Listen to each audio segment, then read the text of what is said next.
Tentunya kita sangat berprasangka baik nih Ustadz kepada Allah Subhanahu wa taala bahwa pandemik ini agar segera berakhir Ustadz. Ya. Tapi bagaimana Ustadz kalau pandemik ini masih tetap ada di akhir Ramadan nanti?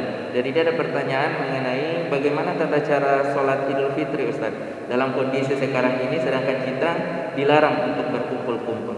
Iya. Betul Ustadz. Baik. Jamaah sekalian atau pemirsa yang dimuliakan oleh Allah Subhanahu wa taala, salat Idul Fitri ini pun menjadi perbedaan para ulama kita tentang hukumnya. Ya, sebagian ulama mengatakan wajib, ya, sebagian mengatakan dia sunnah. Dia adalah salat sunnah karena tidak ada salat wajib kecuali salat 5 waktu. Ala kulli hal, dari pendapat ini kita juga bisa mengambil hukum. Seandainya kita mengambil pendapat bahwa dia adalah wajib, sebagaimana yang diambil oleh Syekh Muhammad bin Shalih Al-Utsaimin dan yang lainnya, maka otomatis sholat ini wajib untuk kita kerjakan, sholat Id, meskipun kita kerjakan di rumah bersama dengan keluarga kita.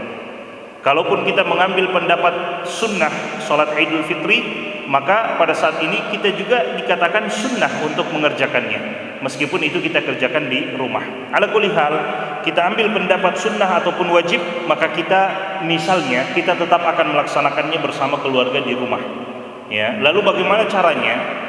Bagaimana cara untuk kita laksanakan di rumah? Caranya sama seperti sholat Idul Fitri pada umumnya, ya. 7 kali takbir pada rakaat yang pertama, kemudian 6 kali takbir, ya, pada rakaat yang kedua, sama seperti sholat Idul Fitri. Cuman bedanya adalah kita tidak perlu pakai khutbah lagi, ya, kita tidak perlu pakai khutbah lagi setelah kita sholat selesai bersama dengan keluarga. Jadi sholat seperti biasa, ya, ada yang menjadi imam dan keluarga kita menjadi makmum, sholat seperti biasa, sholat Idul Fitri dengan bacaan surat Al-Fatihah, kemudian sunnahnya, ya, bacaan surat Al-Fatihah, kemudian surat Al-A'la, Sabbihisma Rabbikal A'la pada rakaat yang pertama, kemudian Al-Fatihah dan surat Al-Ghasyiyah, Hal ataka hadithul Ghasyiyah pada rakaat yang kedua.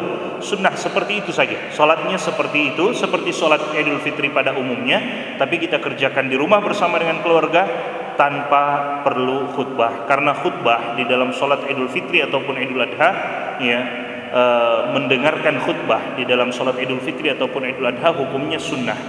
Kalau ada orang yang sholat kemudian dia langsung pergi tidak mendengarkan khutbah, maka sholatnya sah, tidak jadi masalah, tapi dia ketinggalan khutbah. Ya, adapun di rumah kita tentunya, ya, setiap hari kita berbincang-bincang dengan keluarga kita, nasihat-nasihat kepada mereka itu setiap hari, tidak mesti pada Idul Fitri. Maka tanpa khutbah pun kita sholat Idul Fitri di rumah itu sudah tidak jadi masalah, ya, dan sholat Idul Fitri kita tetap berpahala di sisi Allah Subhanahu wa taala. Tapi, ya, kita berusaha untuk terus berhusnudzon kepada Allah. Kita berharap mudah-mudahan sebelum Idul Fitri datang, ya, kita sudah diangkat wabah ini dan sudah keluar pengumuman-pengumuman untuk diadakan sholat Idul Fitri di lapangan-lapangan dan di masjid-masjid Allah Subhanahu wa taala. Wallahu taala a'lam.